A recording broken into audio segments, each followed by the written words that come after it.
Good morning, everyone. Salam alaikum. Welcome you all for this day 2 session.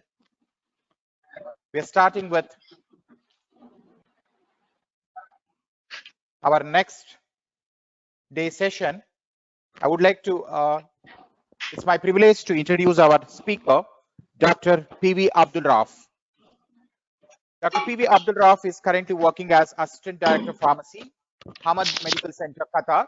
He also holds the position as Head of Pharmacy Research Center, HMC, Director of Operational Research and Hospital Research Officer. And he is a Head of Drug Information Center at HMC. He has completed his MSc in Clinical Pharmacology, University of Aberdeen, UK in 2005 and PhD from University of Aberdeen, UK 2016. He has undergone clinical research and training and certificate programs in Drug Information Continuing Education Certificate Program, Pharmacovigilance Training Certification, Uppsala Monitoring Center, WHO, Research to Publication Training Certificate, IPTEC Program Certificate, Purdue University USA Certificate, Pharmacoepidemiology Training Certificate, and Medication Safety Intensive Certification from USA. He has also worked as a pharmacy supervisor, drug information specialist, and senior pharmacist before moving into as Assistant Director of Pharmacy at HMC. He also holds the membership of professional bodies such as Register of Pharmacists, Qatar, member of Community Pharmacy Accreditation Standard Working Group, member of CPD Framework and Credit System Subgroup, and member of HMC Joint CPD Accreditation Group, and also as ASHP member since 2017. He also has published more than 40 research papers in various national and international index journals and authored 2 books. He has also been awarded research funds, grants by the HMC for his various pharmaceutical research projects. Over to Dr. Abdul Rauf. Thank you very much, Sathwik. It's a lovely introduction. In fact, I would like to thank the whole organizing team of RAC,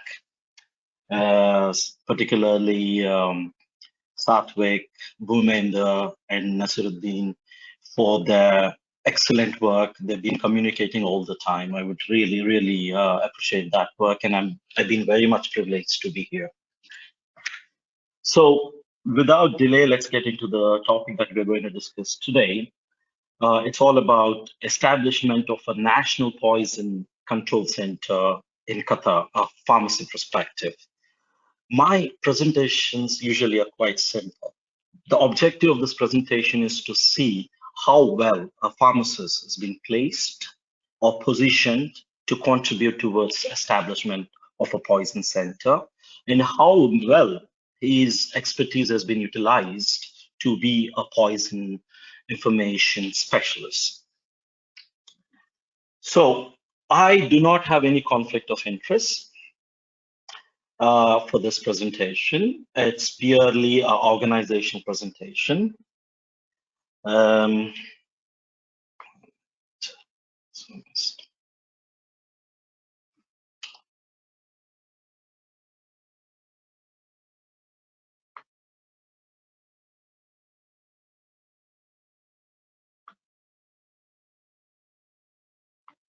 Right.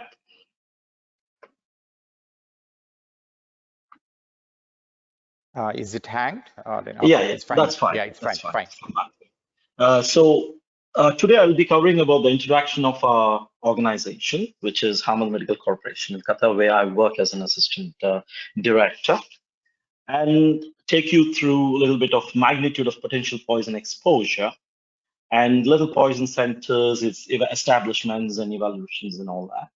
Then we would emphasize more on pharmacists as poison information center experts. This is what we are going to link right now.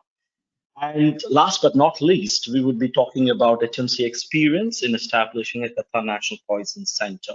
At this point, I've written this as a Qatar National Poison Center, but we are into a pilot, which initially we are looking at a lower level of providing the information rather than saying it's related to the whole country. Later on in phase-wise, we're going to go and cover up for the whole country and little challenges about it. Now, Hamad Medical Corporation is in Qatar. Qatar is a very small place having a population less than 3 million. But the health system is quite strong. It has been ranked as 48th of 167 countries. That is being ranked by a Legatum Prosperity Index, which is a UK think tank organization, saying that it scores 76 out of 100, which is the third highest in the MENA region. So the health system is quite strong. And if you look at the expenditure, health expenditure per capita, it is almost $1,826 per person. That definitely shows that it is the highest within the GCC countries. And the healthcare system in Qatar is managed by two key players. One is a primary health center. Second one is our organization, which is Hamad Medical Corporation. And 90% of the population receive the healthcare services from these key players. And to talk about the Hamad Medical Corporation, which is HMC, is the main provider of secondary and tertiary healthcare. And it's a leading hospital, one of the leading hospital providers in the Middle East. And the staff we have is quite huge. We have almost 27,000 staff in HMC, including doctors who are over 4,500, and you have pharmacists around 900, and out of that, 150 are clinical pharmacists, and the rest are dispensing pharmacists and technicians. HMC has 12 hospitals and other services that are there provided by HMC, such as home health services as well as ambulatory services. And we've been JC accredited since 2016, and we are the only ones outside America where all the facilities have been accredited by JCI. See, this is our organization, and I am stationed somewhere here. And our department at the corporate level, we oversee all the pharmacy activities in all the pharmacy departments in this 12 hospital and services. And I shouldn't forget to talk about my boss, who is Dr. Musa Al-Hale, one of the pioneers of pharmacy establishments in Qatar. She is a visiting professor in Robert Gordon University. We are very much privileged to work under her because the way she has put us into the hospital, involving us in every step of healthcare services, right from dispensing to the quality, research, clinical guidelines, whatnot, everything we are involved in. So we are privileged. We've been given great privilege to be in every aspect of healthcare system. Some of the services that we provide in our hospital is clinical pharmacy services, hospital pharmacy. Pharmacists are involved in drug supply. We have IT pharmacists, and we have pharmacists who do advanced pharmacy practices, such as they run anticoagulant clinics, MTM, diabetes, lithium, and whatnot. And we have antimicrobial stewardship program. One of my colleagues who is the head of this stewardship program related to the pharmacy, and we have medication safety office. Whenever I talk about this medication safety office, I was just thinking how well we do in terms of safeguarding the people from harm. Yesterday morning, there was a presentation from one of the doctors from Bahrain. I'm not very familiar with the name, but they were asking questions about the impact of clinical pharmacists on medication errors. But to tell you frankly, we had a lot of research done here regarding the clinical interventions of clinical pharmacists and the impact that has on the healthcare practices, as well as the cost. It is enormous. There's a lot of, it's an all evidence-based. And we have a lot of projects in quality where we looked into the medication errors, reporting systems, actionable things, which we have improved a lot of reporting. And last but not least, we looked into the behavioral aspects of doctors regarding medication error reporting.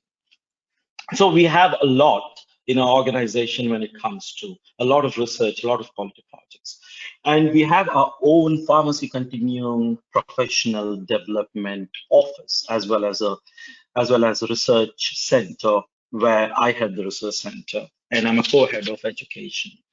Now, the emphasis would be more on drug information and poison information center because our presentation is more into it. And we have ASHP residency programs, clinical attachments of students coming from the universities and around the world.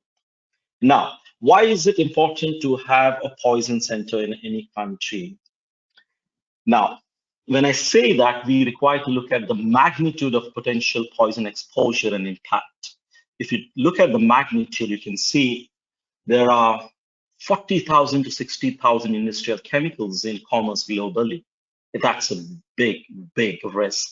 And you have 6,000 approved drugs. There may be more than that.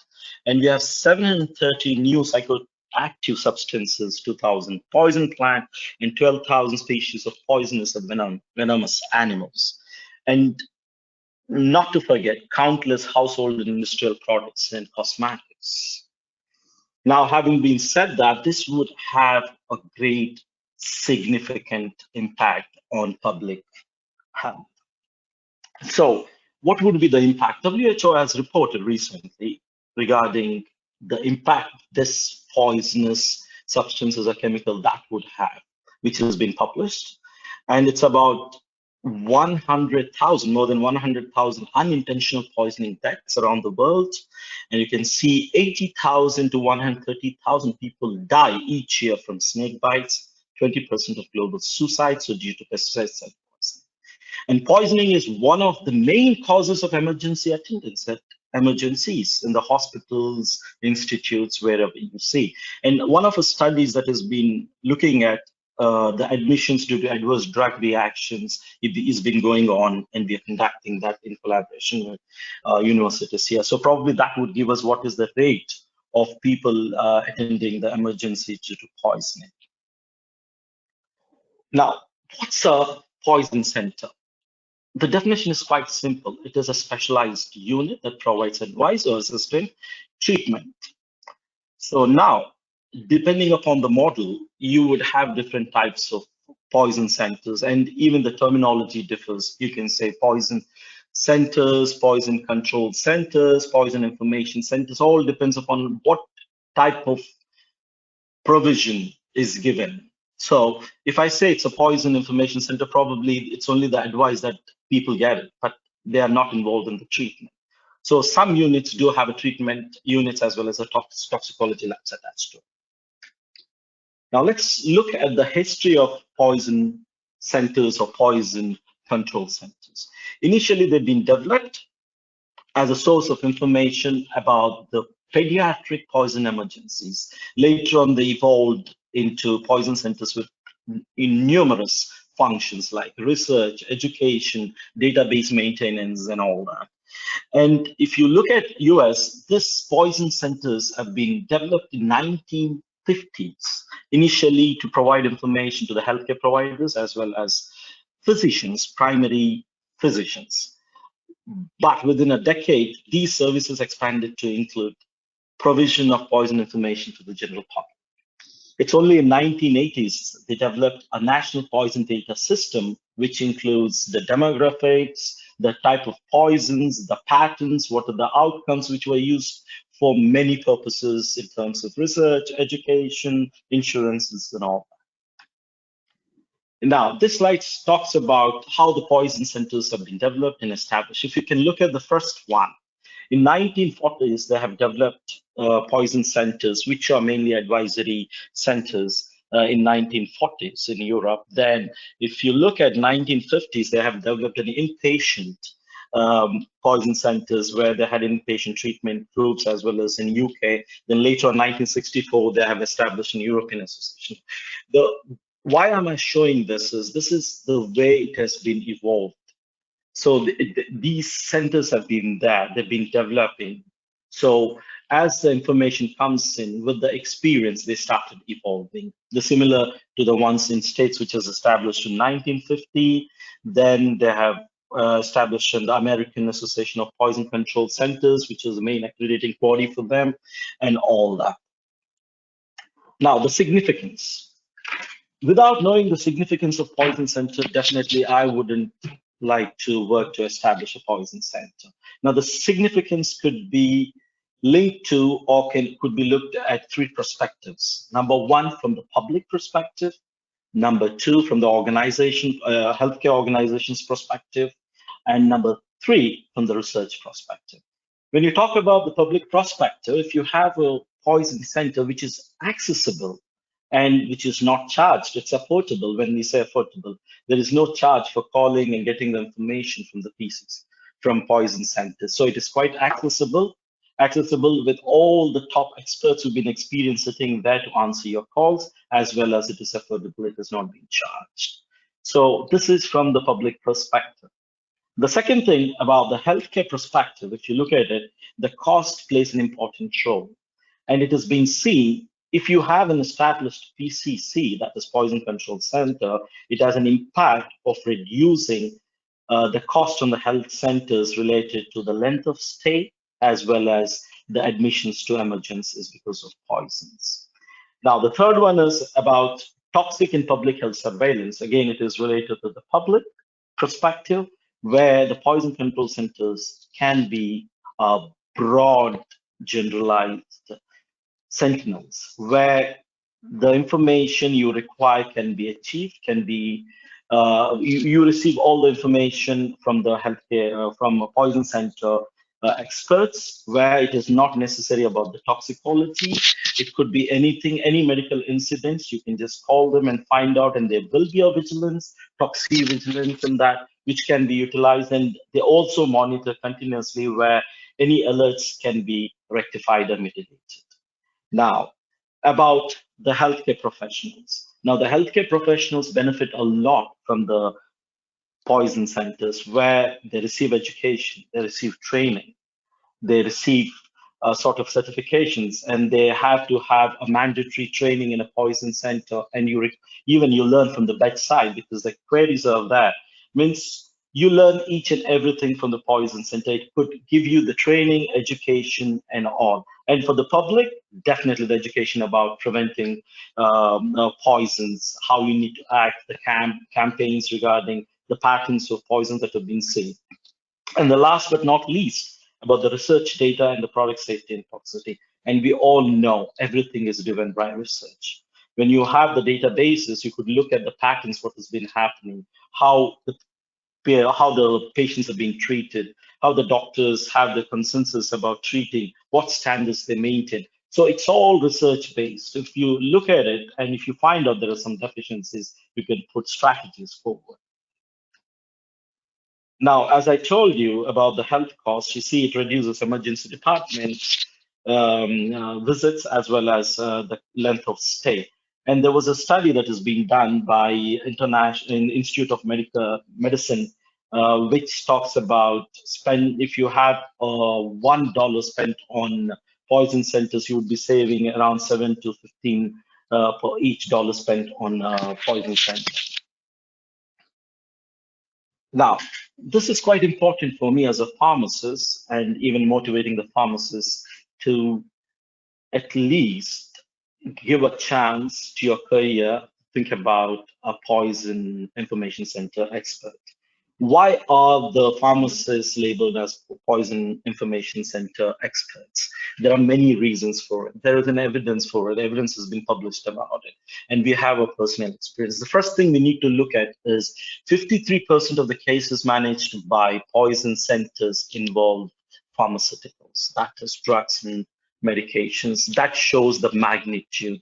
That shows what is required, how the pharmacists stick out, because we undergo all this training about drug informations, drug disease informations, drug food information, overdoses, how to overcome and all. So that's the reason we are drug experts. So we stick out to be the people who can really contribute something as a staff in poison centers, and we can be labeled as poison information experts. And the second thing, in our organization, we have orientation for most of, not most, all of the pharmacists that come in to join HMC. So it is usually 1 to 2 weeks a training where they look into drug information resources, how to use them. The reason for this is the resources which we have, like Micromedics, Lexicom, and others, they all have poison management, poison index, where how you manage the poisons, and also they get trained. So this is another thing that sticks out for the pharmacists to be a different centers. And we have emergency department pharmacists. This is an added advantage because these are the pharmacists who get trained how to manage a critically ill patient.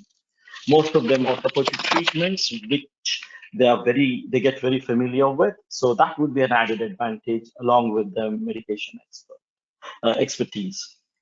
Then most of the contemporary pharmacists who are coming in, they either have some certification in some sort of a course that could be a toxicology.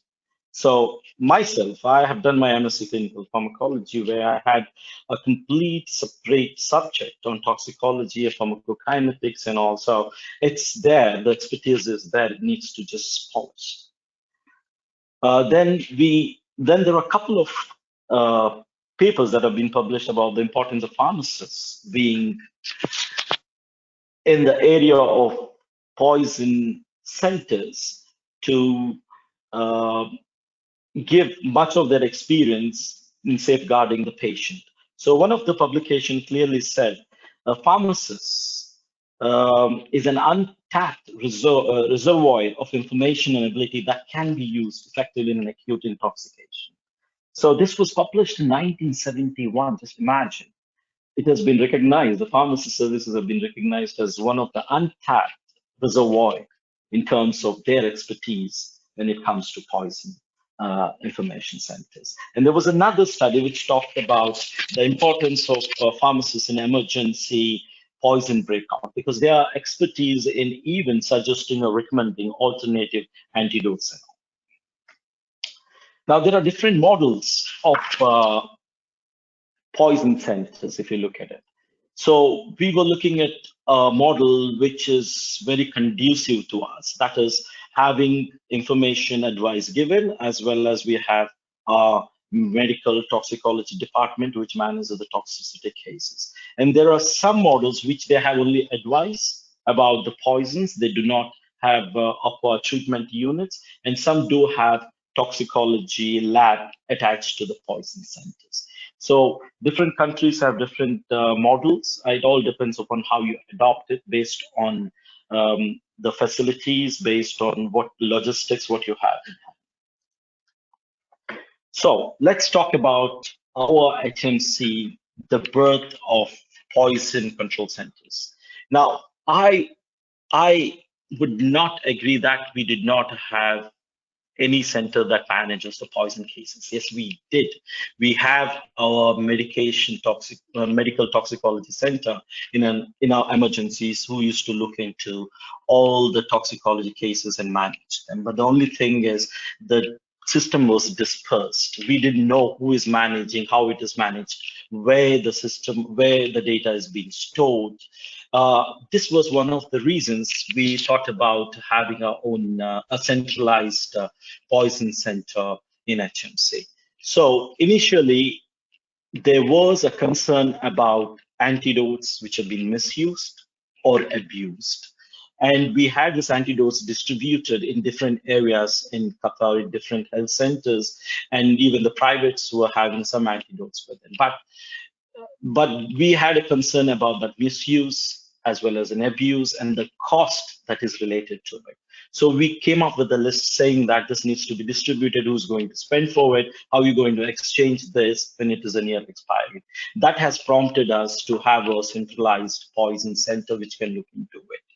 Now, when they said that, the best place to do is drug information center, which was already established in pharmacy department, and my boss was very much involved, and we could say we are one of the initiators, and we have put a lot of effort in establishing, showing what expertise a pharmacist have in developing or establishing a poison center. So how did we do that? It's all fine what you have, what expertise you have, but you need to assess your readiness of your PCC. For that, we have invited a WHO collaborative group from Malaysia to look at our readiness, as well as expert who is the head of Arizona Poison and Drug Information Center from States. You can see the person who is there. His name is Frank, an excellent guy. He came down to assess us in terms of our readiness. He was looking at our competencies. He's looking at about credentials. He's looking about what premises we have. Are we there to start a poison center? And if you look at that, what are the main requirements of the Poison Center? The requirements which they have put forward is having a mixed professionals, that is doctors, nurses, and pharmacists. And he also emphasized on pharmacists being the biggest chunk in poison centers because he experienced it. And then about the resources, we have all this. So we are almost there for the poison center to be established. Then he spoke about the roles and responsibilities, and this slide is a bit busy, so I would just give you a summary. He was recommending about the roles and responsibilities, which comes as a scope, as well as a job description and what competencies they require to have, such as their communications, their credentials, how they communicate, how to enter the data, and what systems they need to be there to maintain the quality of the information that is being given.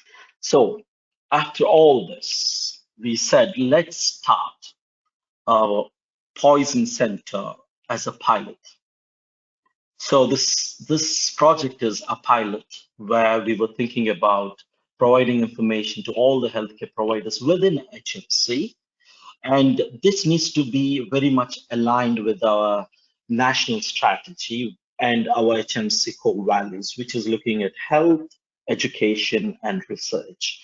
When you speak about health, it's mainly your clinical management of the cases. How do you manage? How well you manage? Evidence-based, evidence-driven. The education which comes and which helps you for professional development, maintaining your credentials and all that. And the research should help you to drive evidence-based and to standardize the practices that are there. So this is a vision for us for the Qatar National Poison Center. In summary, it is talking about providing evidence-based standard care for the patients, and our center needs to be referred in the region as well as nationally as well as regionally. And we also need to conduct a high quality research. Now, these are the different milestones which we have achieved till today, where we look at the corporate drug information. Initially, I was talking about how we had started the whole process that went through, and now we are into 21. There is a halt right now because of the staff. We will talk about the challenges later.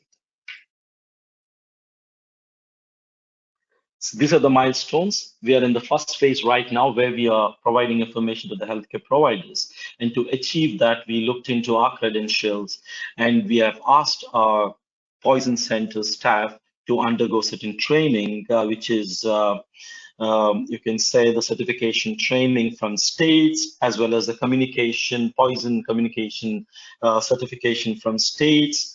As well as we have our mini talks workshop that has been conducted in Qatar, where 12 staff has attended it and they received the certification. So we are there for the first phase, and we've been successful in the first phase, which would be extended to the second phase, where we'll be looking at giving information to all the healthcare providers in Qatar, and the next phase would be for the public. So we are talking about health. So the first thing about 121 cases in the first 3 months, where we looked at it. What is important in this is we won't be able to compare this until we have a previous data on this to look at the discharge percentages. But what amazes me in this is about the pharmaceuticals. 47% of the poison exposures of pharmaceuticals. This clearly tells how important a pharmacy profession is in providing poison center, in involving in poison centers. So the second part is about our education. Now, as I told you about health, education, and research. Education, we have given a lot of emphasis on education and training. We said the first one we required to have is the clinical experience. So the pharmacists, the trainee pharmacists, and the pharmacists who are in the poison center act as a toxicology consultant. We have a system in place where whenever we receive a healthcare provider's phone calls, we have a conference calls provided where a training pharmacist would hear what a medical toxicologist is suggesting a healthcare provider who is inquiring about the treatment. So they would learn about the treatments, how it is communicated, how the treatments are being done, how appropriate it is to talk to the healthcare provider when they call and inquire about the treatment plans and all. So within a month, you would be able to answer queries by yourself. And whenever you feel which is not within the scope, probably you would just forward this to the medical toxicologist. This is the system which we are using right now. You get a phone call, we direct it. If in the first month we direct it to the medical toxicologist, but you are on the conference call. And the next day we review with the medical toxicologist and we put that into the system. And bi-weekly we have a lot of cases to be discussed. This would give you a lot of experience, and you would gain a lot of experience how to manage cases, what need to be, how it need to be communicated and all that. Then we had courses, as I told you, our staff has been trained by Minitox certification, Get Up American College of Medical Toxicology, which is free. So they have done these courses as well. And we have collaborative communication training courses as well. So in future, we were requesting our department to provide some budget to do our masters in clinical toxicology, as well as at least to have some postgraduate certification in this areas. Then we plan for symposiums and all rare cases that can be presented. And the last but not least about our research. We are quite good as a pharmacy department in conducting research. We do a huge research from the clinical pharmacy perspective, from the staff pharmacy, and from the administrative point of view. So we, at this point, will talk about the research that has been going on related to poison control centers. The first one is about patterns and outcomes of paracetamol overdose management in HMC. It's a retrospective study. Then we are looking at the epidemiology of poison cases, where it should be a base for us for education, looking at the most common type of poisons, the nature and the characters, how it has been managed. And there are a lot of deficiencies when we started doing the second project, because we had some deficiencies in Cerner system where the doctors wouldn't label or code them as a poison case. They manage the case and you don't find the diagnosis. That is one of the deficiencies which led to the third project, which we are planning for a poison information registry, where the study has been submitted, accepted, and it'll start within a couple of weeks. So initially about the poison cases, about the paracetamol overdosing. Let us put this in the perspective of how could we improve in terms of public healthcare professionals as well as our healthcare. If you look at those results, 43% are non-toxic doses, but they still received N-acetylcysteine. That's a concern. So non-compliance to HMC protocols for paracetamol management. That clearly says this needs healthcare professionals to know that there are protocols available you need to stick. We cannot blame them because they come from different schools and they have managed according to what they know, but they should be familiar with what is available. And second thing, from the patient perspective, why is it 70% intentional ingestions? So we need to have some strategies to be put forward in regulating paracetamol. I wouldn't say completely not giving. There should be a regulation on the quantities that are dispensed and having the campaigns about the seriousness of paracetamol poisons and all this. Then one of our staff who is an expert in pharmacoeconomics have done some analysis, sensitive analysis, to look how much we could save if we have a poison center. So she found out that you can avoid cost of 350,000 per 100 patients if we have a poison center that can give a proper advice and monitor the type of poisons that come in, particularly paracetamol overdose. Then, as I told you, the epidemiology and type of poison cases is the second study which we are looking at. There are a lot of deficiencies from the system where we couldn't track which was a poison case. So this led to the third project where we are going to do it prospectively, where we can develop a registry for the poison cases, which could be of a great importance for us in terms of research, patents, education, and all.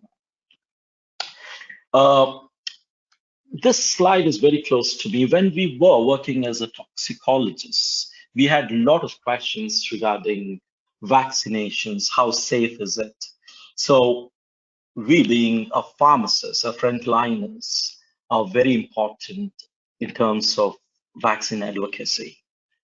So we thought about having a project regarding advocacy of vaccinations among the pharmacists. It was a big study, very comprehensive study, one of the biggest study in Middle East, where you can say we have more than 1,000+ participant pharmacists from Qatar, which is the biggest study till date, as well as we are the first ones to start this, where we are going to identify the behavioral determinants of advocacy and acceptance of COVID vaccine, because this would tell you what behavior would they have in terms of acceptance that could clearly give us what advocacy they would be doing to the patients. If the acceptance is low, probably that's a concern for us. We had our preliminary results done already. We have acceptance around 40%. Still, it could be a concern for us. And the people who accepted are the ones who are having high qualification and more experience, and some accepted because of fear that they wouldn't be accepted by the society if they don't take vaccinations. And the last one, but not the least, they said we want to protect our family. So we are going into further analysis. We will be publishing this very soon within a month's time. The challenges we have is the budget. Always that's budget for the positions, training, and education, and toxicology databases. And the one of the challenges which we really feel need to be overcome is recognition as a licensed poison center specialist. There is no criteria in our country right now to recognize as a poison center specialist. So we had put forward business case to them, saying that we need to have 6 months training in poison center, and you need to look at this many cases, and a logbook has to be maintained, and this is the quality which we look at it. I mean, we had a very comprehensive business case that has been put forward, so we are waiting for the results so that we can have our own licensed poison center specialist. And the pandemic has been a big challenge for us, because we are on and off, because we had to get into other services during pandemic, such as telepharmacies and the drug information that needs the people need drug information to answer the queries, as well as Q post and all that. So that's the end of my presentation. Thank you.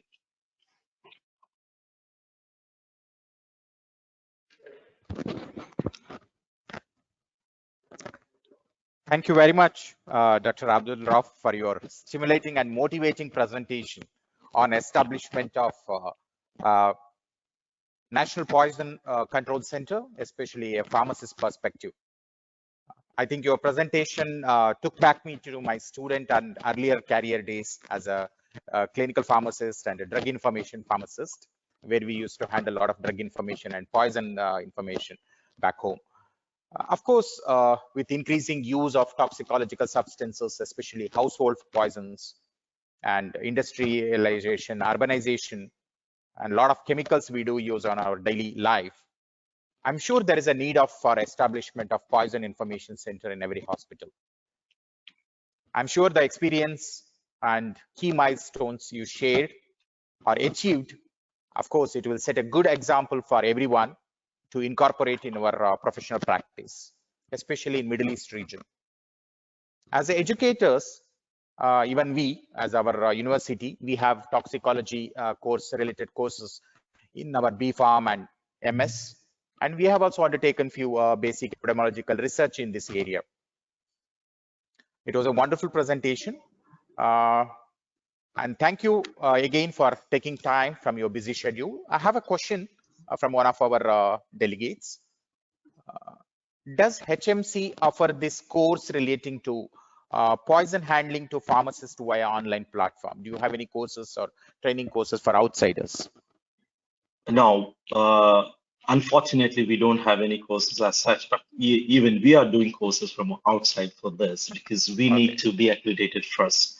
But I could give you some examples. We have opened up our poison center for the students from Qatar University to have the rotation in poison centers here. So probably they would have an hands-on experience in managing the poisons and the advice that should be given from our poison center. But as such, we don't have any courses that is offered to anyone.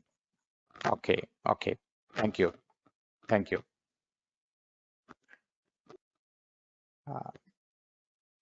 I think ma'am is not audible. It's ma'am, I think. Yeah. I think it's muted. Yes.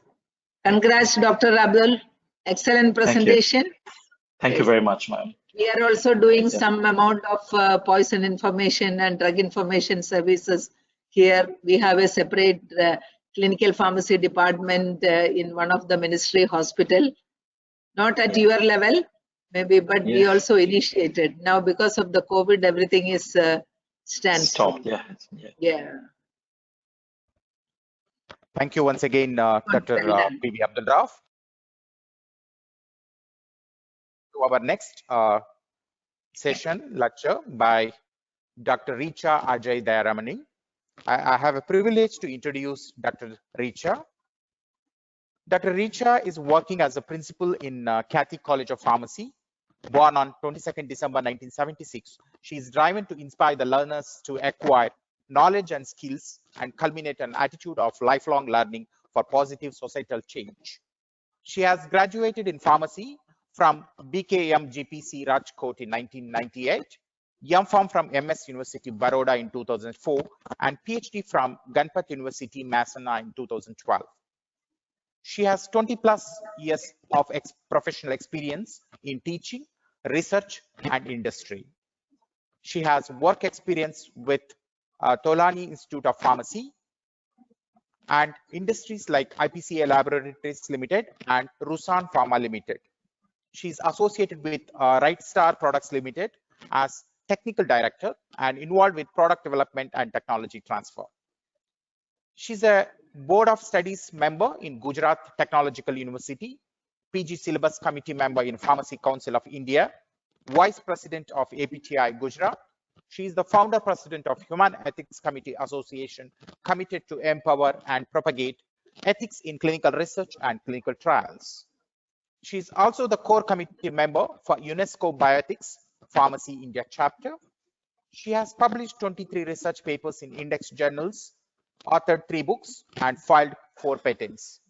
She has made scientific deliberations in many national and international conferences and has given more than 35 invited expert lectures.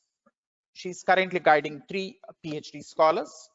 She is associated with many academic bodies and institutions in various capacities, like selection committee member for recruitment of teachers and principals, assessment committee member, expert vigilant member, etc. Dr. Richa is associated with Gandhidham Chamber of Commerce as convener for Women's Wing and Lions Club of Gandhidham and Karnavati, Ahmedabad.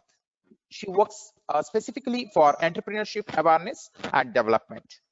She's awarded Pharma Recognition Award in 2020, Rashtriya Shiksha Gaurav Puraskar 2019, PC Karya Memorial APTI National Award 2019 for Best Principal, Pharmatron 2018, Shikshak Shri Award 2017, and Eminent Pharmacist Award 2016, along with the best presentation awards at national and international level.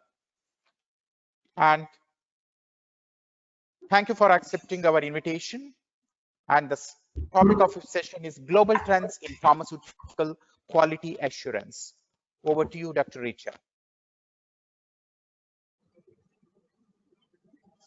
Good evening, everyone.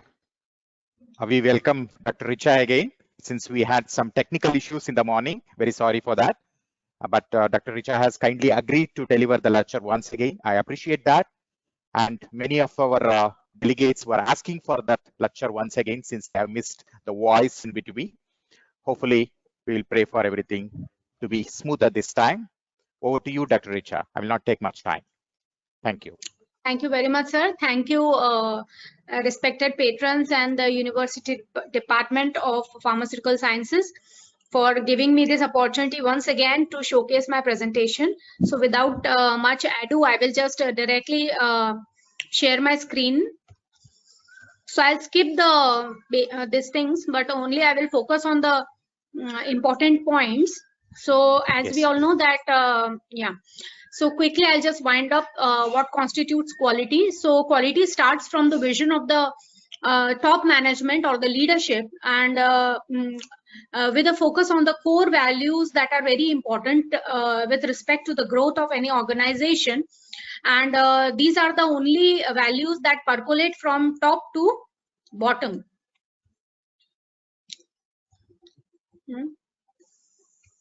Now, second is the very important to maintain the quality culture as a preventative culture. So rather than, we all know that prevention is better than cure. So after the incidence is happening, generally we do a CAPA, that is a corrective and preventive action. But then it is also very important. PPT is missed. PPT has gone. Yeah, sorry for that. Yeah, please share it. Otherwise, we can share it also. No issue.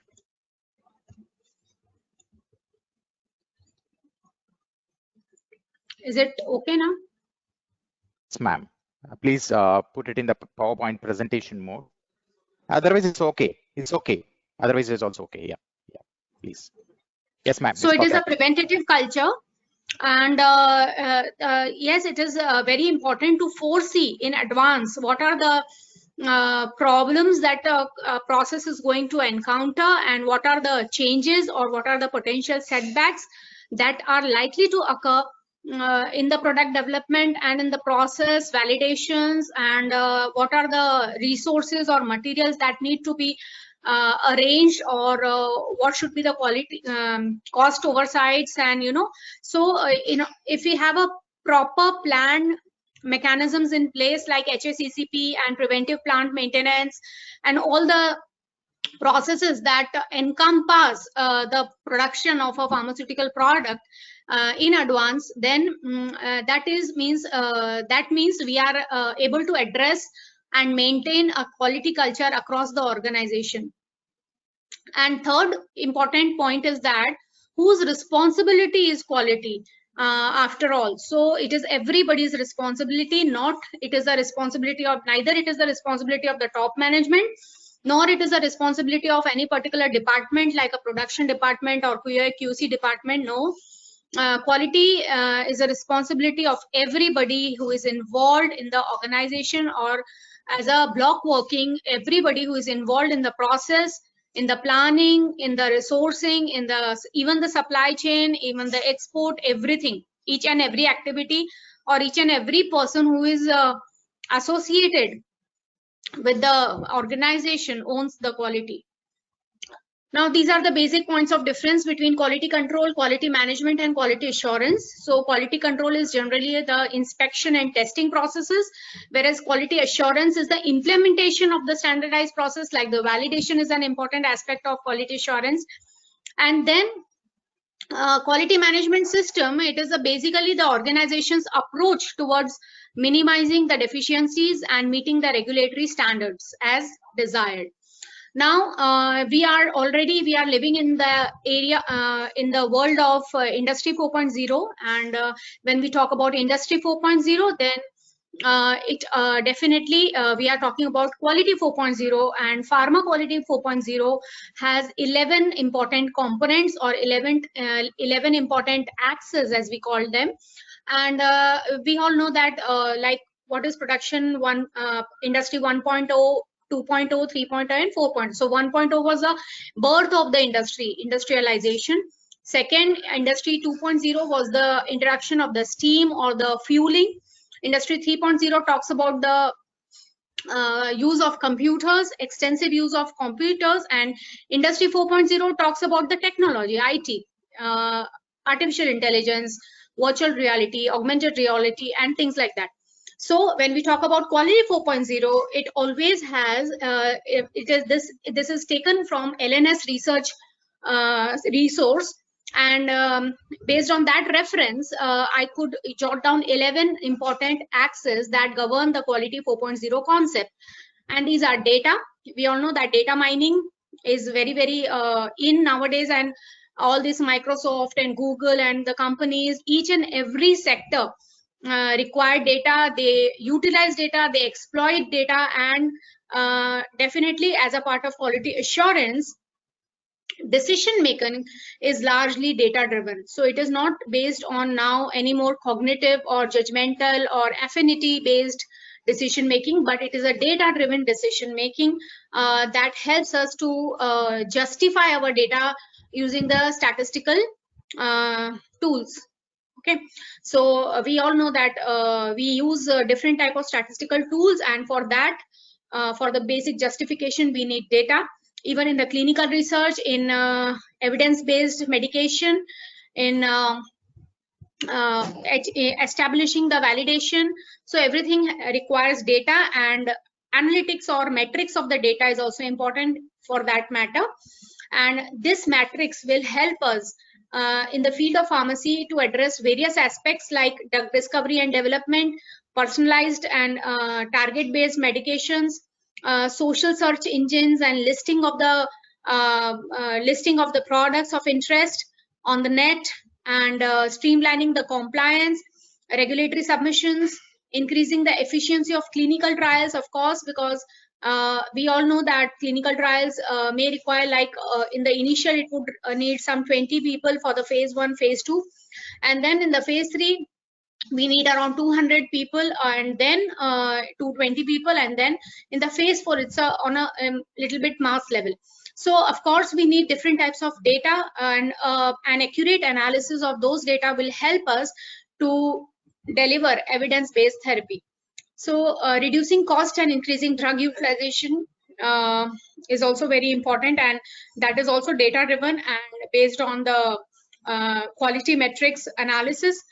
And then the third point is the connectivity. So there is a divide, means IT is information technology and OT is the operational technology.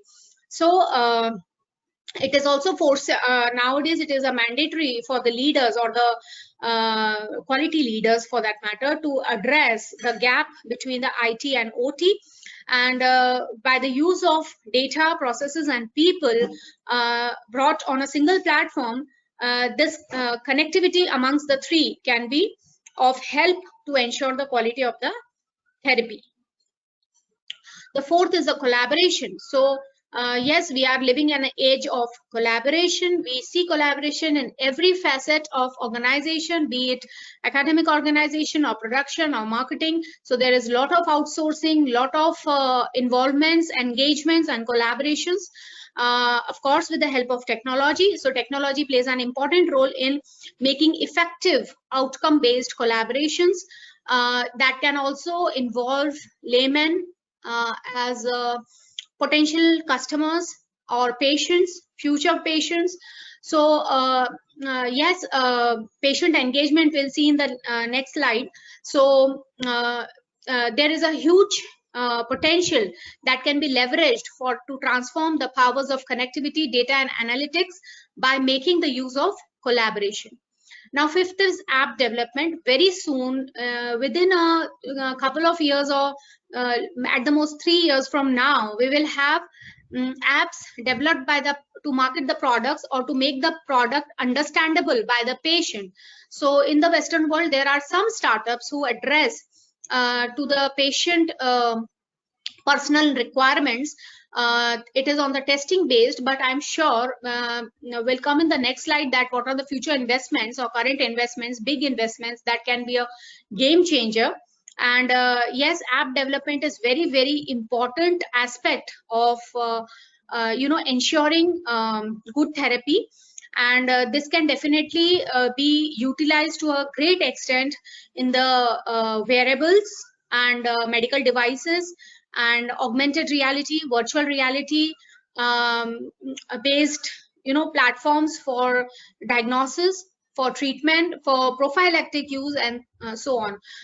Even in diabetics, their apps are available which can tell a person about the blood glucose level currently, and it can also analyze the data in the app that hourly data it records, and using the biosensors, and then it can give a future projection also that within 3 hours from now your blood glucose level may fall.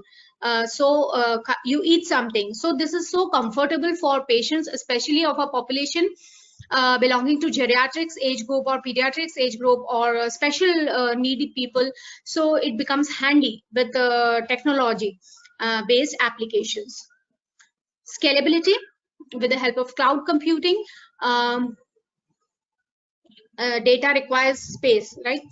So and then there is a limit for the storage of data or management of data.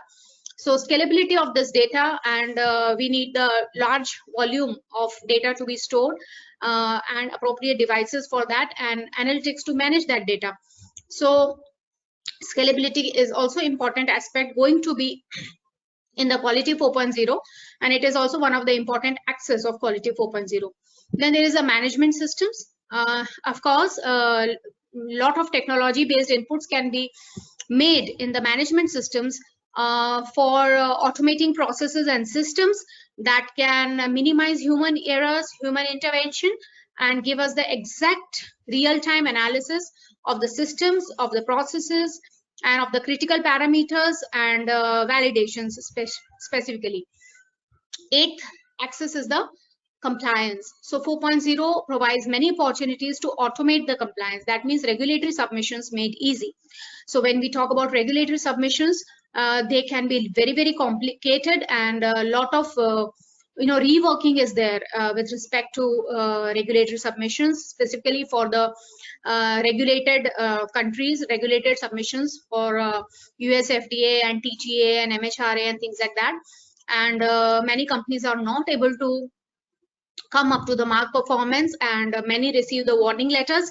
But then with the use of technology, with the help of Quality 4.0, companies can overcome this bottleneck and make the compliance smoother.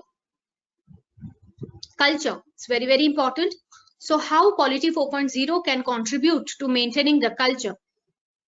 As we all know that capacity building is very, very important, and capacity building can be done by increased competency.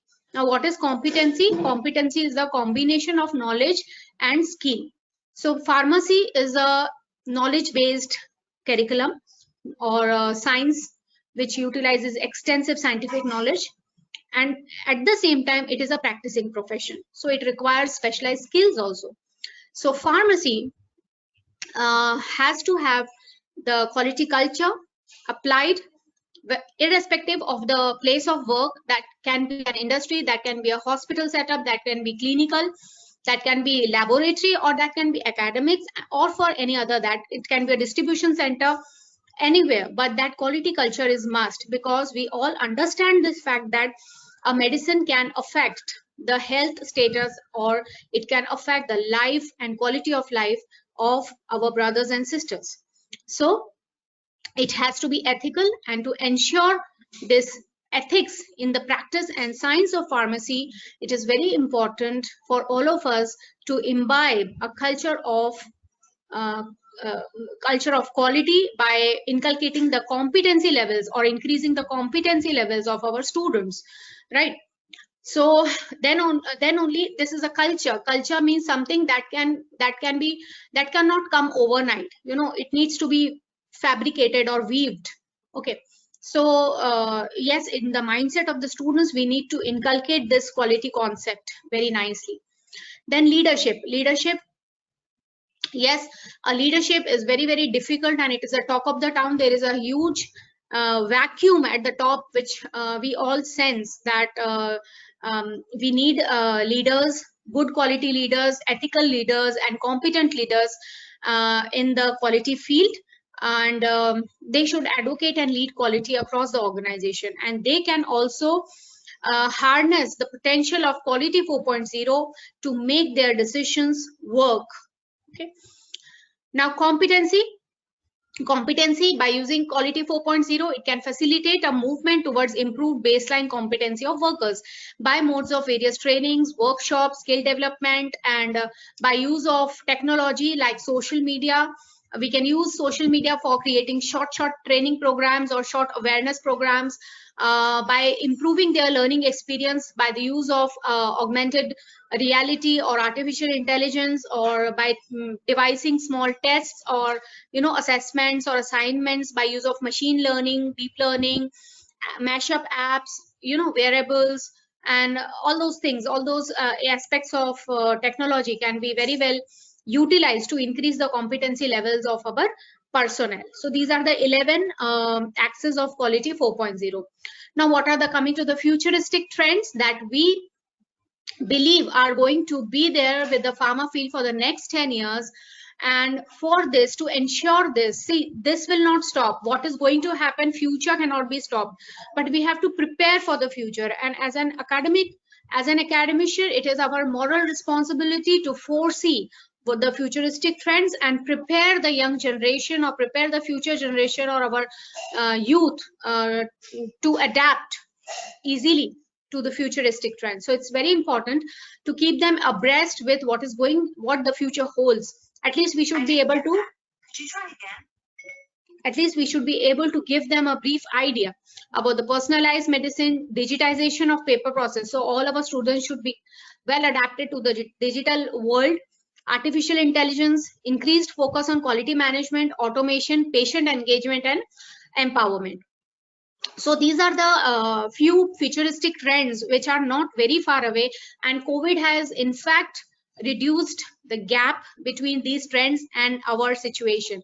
So we have embraced technology, and the best example is this conference, which is on the e-mode now, today and tomorrow, and it's wonderfully organized by the organizers. But then yes, we are making use of technology for bringing the think tank of the world to discuss, and they have provided us a platform to discuss our ideas and brainstorming. Okay, so this is also one example. Otherwise, had it not been COVID, then we would have been able to see each other physically. But the data sharing or knowledge sharing is happening on the online platform. So COVID pandemic has in fact, it has contributed to minimizing this gap between the future medicine and the current status of the pharma professionals. So time is moving very, very fast than anticipated. So this is the future, visualizations of the laboratories that are not very far away. And we already have in India, we have some laboratories in Bangalore which are equipped with robots, some restaurants, and even schools. And of course, we have doctors who are using robotics in their surgery, and that is available in the tier 1 as well as tier 2 cities. So technology has in fact percolated to a medium level also, and it is at a fast pace. It is there. So real-time release testing, this RT is an important word which is not very far away. So what is this? Actually, there is a lot of time that is taken for the QC release, and which costs for the company. So real-time release testing will in fact help the company to release the product or release the finished goods, and to the customers, to the consumers, very fast and effectively. and there should not be any lag time for that. So distribution will be made easier. Now, when I was talking about the personalized medicine, I would like to say that I can imagine a situation which is not very far away, where a person can order through the physician. They can their case may be discussed, and the medicines can be ordered directly to the pharma company. They can get it 3D printed and delivered by the help of the drones to their doorsteps. So the whole middle chain of network or distribution can be eliminated very soon and very effectively. So the gap between the manufacturer and the patient would be reduced. Okay, so that can be a situation which we foresee. Now, post-COVID quality paradigm shift, but then quality assurance would be there, because any type of patient would which require a testimony for the quality. So quality is going to be there, but the methodology of delivering and ensuring good quality would change. Now, post-COVID quality, the paradigm shift can be observed in the GMP, GLP, GCP audits, which are now conducted at a remote platform. Even the trainings are remote, even the audits are remote, clinical trials are monitored remotely. So with the use of various platforms or digital platforms, this remote monitoring, remote assessment, remote inspections is being done. And audits are now virtual. Vendor audits are also virtual. And yes, pharmaceutical products and technologies are integrated, and the guidelines and processes are now collaborative, because 3 people can or 5 people can discuss their opinion through a Zoom platform, or and they can frame the guidelines. So in a very flexible and economic manner, time-saving manner, in a comfort zone, they can frame the guidelines. So that is why in COVID also we can say that so soon, like within a 1.5 years, we could have the vaccine. Otherwise, it would have taken so many years long. And even the Indian regulatory approval process is now very smoother with the help of this collaborative arrangements for discussions. So these are all the paradigm shift that we have observed post-COVID, like within a span of 1 year. So it's real example of paradigm shift. Now, collaboration trends in QA with the academics and industry collaborations are not very far away. We've seen for the Oxford University and AstraZeneca, then for the Pfizer and Moderna also, and then they also taken assistance from University of I think Massachusetts or some California. I think one university has supported them. And in India also now there is this is a common scenario that universities, the think tanks or the brain power of the university is being utilized by the industries in a big way. Okay, so small projects are taken up, and they are delivered, they are completed, the technology transfer is there, and so many products are now flooding into the market with the help of academic brain power. So by using the quality 4.0 concept, so it is now very easy to conceptualize and deliver and implement on, also applied in the market. It is being used by the patients in the form of industry defined projects. So block working is there. So this everything is now very closer, and it can go simultaneously at the same pace with the help of technology. Now, collaboration trends in QA also, we can see that in the actual industrial quality assurance scenario, the service providers are constantly in touch to satisfy the QA requirements, and laboratory and analytical support is available, clinical trial support is available, manufacturing supports are available. So all these aspects of quality assurance can be outsourced by the industry. So initially, now no more industry is willing to invest into this cost of infrastructure, materials and manpower, but they can effectively take the support by outsourcing all these facilities. Like a brilliant example is like the Ola or Uber or this hotel changes, the Oyo is there, so they are just providing the platform and they are outsourcing everything and delivering. So in the same way, industry is also working now. So they are taking help of the external agencies to satisfy the quality assurance requirements. But technology is definitely an inevitable element to make this happen. Now, for the challenge, I would also like to discuss some challenges for academia in adapting to the requirements or adapting to the prerequisites for Quality 4.0 implementation, because academia is the place where the future generation or the manpower or the future workforce is being nurtured. So it is very important that our universities, institutions, colleges, and learning places are also in tune with Quality 4.0. So, but then there are certain challenges, and I will call them certain opportunities for us to work in this direction.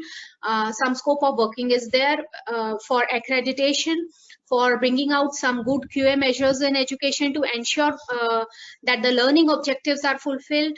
Then engagement of the professional organization and industry means developing a a good interface where the organization, the institute, and the regulators come on a single platform.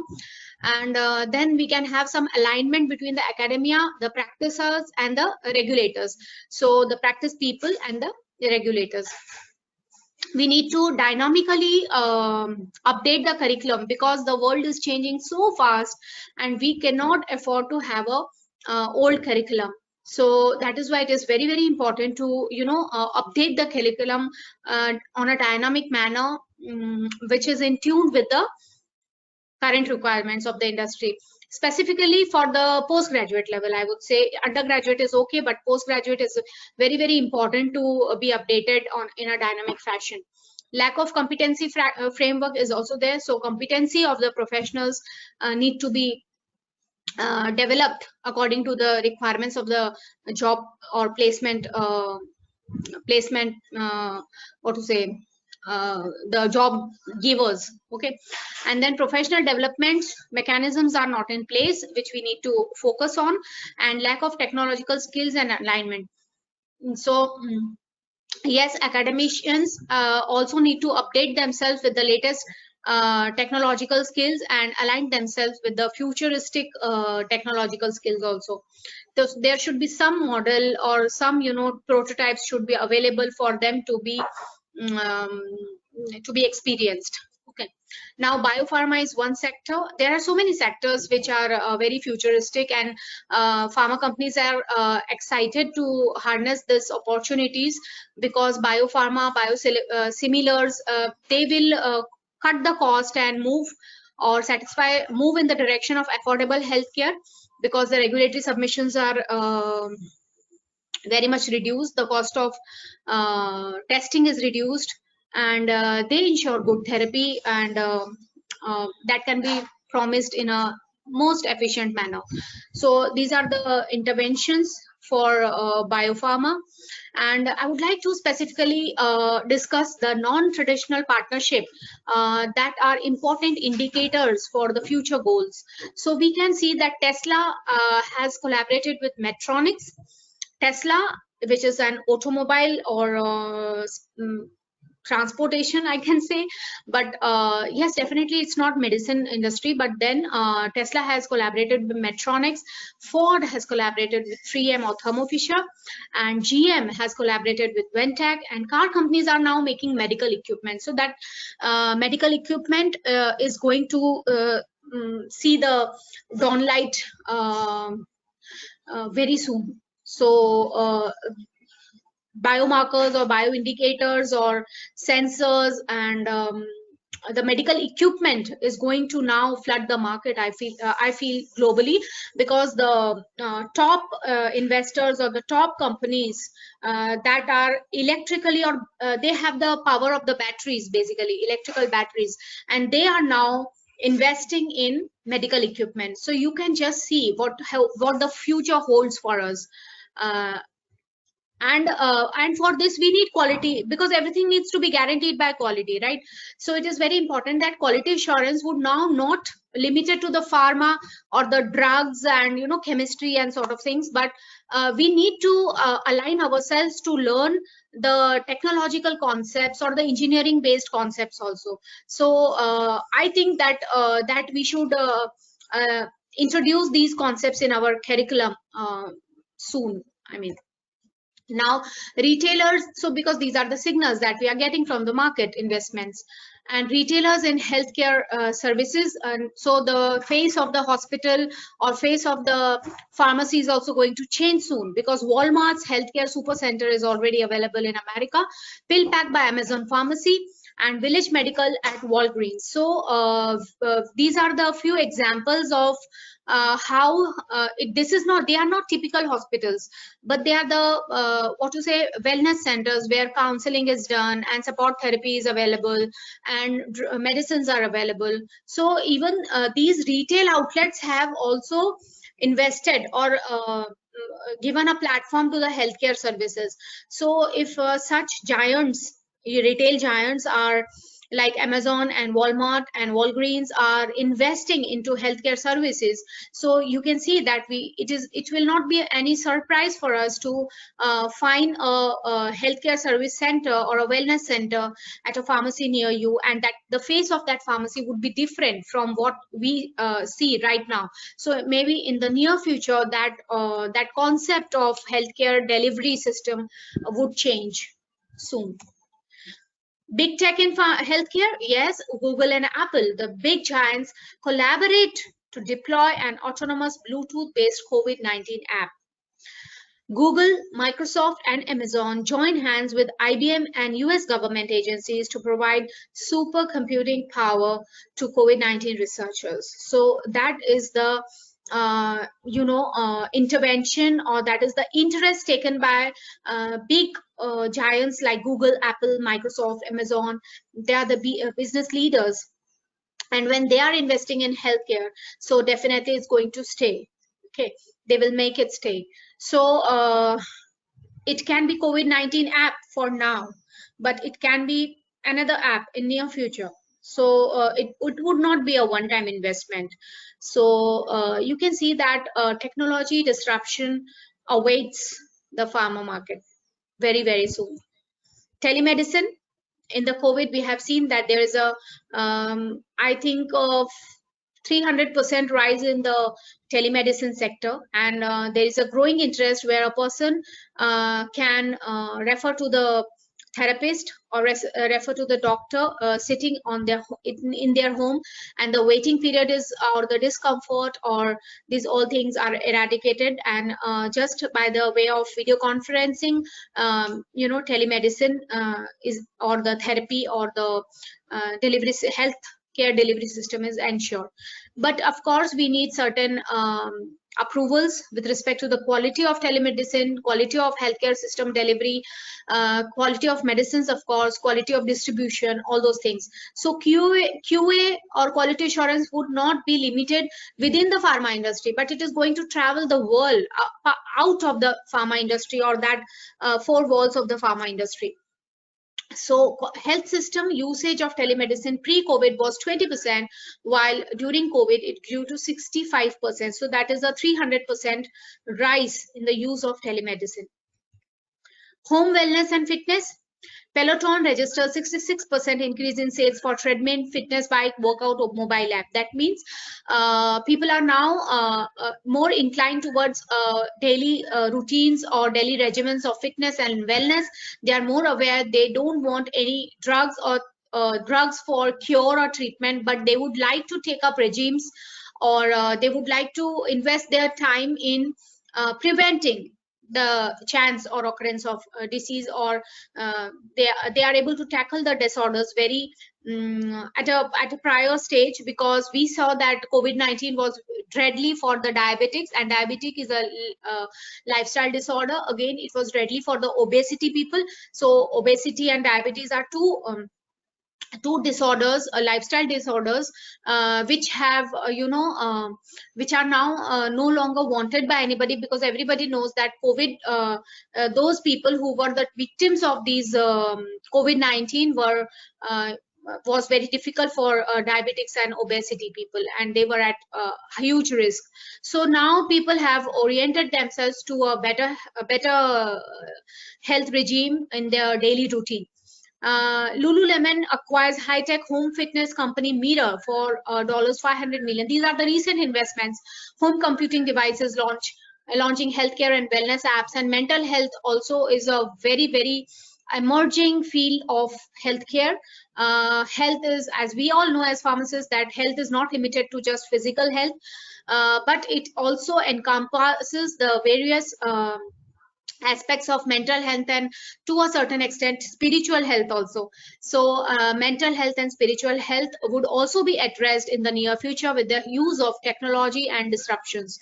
Telepsychiatry, computerized cognitive behavioral therapy are few examples of that use the digital health ecosystem to address the issues of mental health. So these now the big companies or the big business giants or tycoons are now interested to invest, or they have already invested rather, in the healthcare. So it is going to stay, and technology would be an inevitable part of quality assurance of drugs, pharmaceuticals, therapy, treatment, prevention, prophylaxis, or whatever, even the distribution, everything. Technology is going to stay. So these are the references that I have utilized in the preparation of my talk. And with this, I end my presentation. So thank you very much. I am open to any questions. We thank you for your stimulating and great presentation, ma'am. We would have missed this presentation if you wouldn't have repeated this presentation in this afternoon. You accurately mentioned the interception, that's a collaboration of academia, industry, and practice setting, especially the patient empowerment, right? I think it's very well suits our theme of our webinar, I should say, conference. I think in your talk, you beautifully explained about quality 4.0 concept and its components, the 11 axes, especially the one you mentioned, like competencies like information technology, artificial intelligence, entrepreneurship skills, virtual reality, data mining, automation, or telemedicine, telepharmacy, personalized medicine, cloud computing. Especially in UAE, the Commission for Academic Accreditation, that's quality assurance agency in UAE, especially related to our education. They have asked us to include all these competencies in our syllabus curriculum recently. And I'm happy to inform you that our university syllabus, we have included all this in our recent syllabus modification. The curriculum has got all these components, and some of these components we need to, re-strengthen those topics. So you wonderfully explained, I think, which is the need of the day for current practice, especially educationers like us. We need to look into this, incorporating how we can incorporate technology into our practice. That is our future. For example, the pandemic like this, there is a complete paradigm shift from, the classroom to online. Similarly, the patient care has become telemedicine and telepharmacy. Even in UAE, especially in many of the hospitals, they converted their service into telemedicine and telepharmacy during this pandemic. And not only that, many hospitals, they have robotic dispensing system here in UAE. So I think as a foundation step of our future leaders, students are our future leaders, I think we should prepare them for regarding these areas. I think you have beautifully mentioned all this in our talk. I think there are not much questions because your talk was like, I was listening to a teacher, my teacher, I was remembering like that. Okay, so thank you for your talk.